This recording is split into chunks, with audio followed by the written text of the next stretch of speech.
Our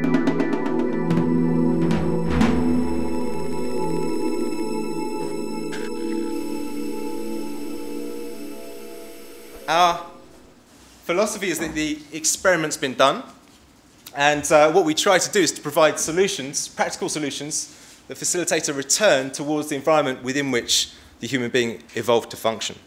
So I know there's a few journalists in amongst us today, and of course barefoot running is back, as it were. But the established way to run is in a running shoe, a cushioned running shoe. So we're kind of disestablishment. Most of you guys here are not into what the establishment is doing, right? So you could be called disestablishmentarians. Or what we're doing is disestablishmentarianism. So the guys that don't like what we're doing, they are practicing anti-disestablishmentarianism, which I thought I had to get into the presentation, particularly for the journalists. So what we, of course, often fail to recognize is that we literally do have the world at our feet. And I think this is something that barefooting and minimalism is bringing back this realization that we're actually in touch with nature. So, of course, in minimalism, there's lots of surprises, and often exactly the reverse of what you expect happens, where you find the research shows things like, there's less impact when you go barefoot, assuming you get your technique right, which is where Lee can help us out with that, and Ted and everyone else that's been on this journey. But I'll move off that slide, so I don't offend anyone. But there's always that kind of question about the research. And, if you look at an industry standard kind of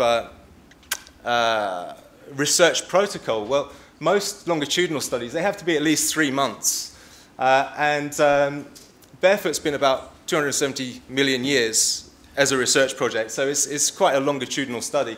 And the subject number normally has to be at least 5 to 10, sometimes 30. It depends what you're looking at. But we've got 23,300 species that have been involved in this research. And so, it's fairly conclusive that we've kind of come up with a reasonable solution. The barefoot number is approximately 106 billion subjects would have been barefoot. This is the best guess of how many human beings have been alive, and most of those would have been barefoot. Okay. So we really feel that the experiment's been done. I don't know about this 270 billion year figure. That's one I picked up. Isabel will probably be able to correct me and get that more accurate, but the foot's been a long time in the making. So we really feel that the experiment's been done. This is the foot at Laetoli, the footprint, which some of you will be familiar with. It's volcanic ash where some of our ancestors about 3.6 million years ago were found to have left footprints there, and what we can see is that the toe was pointing directly forwards, which is an indication that they were effective bipedal creatures. And what's more, this artist's rendition, which I found, shows they are actually wearing Vibram 5 fingers at the time. So just to link it in with what's going on at the moment, of course, the very ultimate kind of penalty that you have to pay if you don't function is losing your life, right? And that's what our ancestors faced day in, day out. So they had to come up with solutions. Ultimately, evolution came up with solutions that worked. And that's the result is the foot, okay?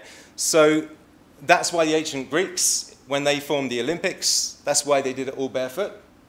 And now we're in 2012. I should just comment that we don't sponsor the Olympics. We didn't have a spare 30 million this year.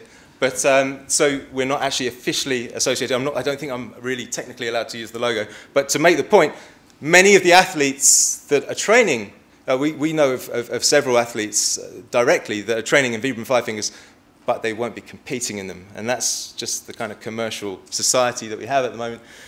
But it feels like we've kind of come full circle. We've started to realize that barefoot is the way it's designed to work, and that's why we're here today. Okay, so without any further ado, I will pass you on to Barefoot Ted.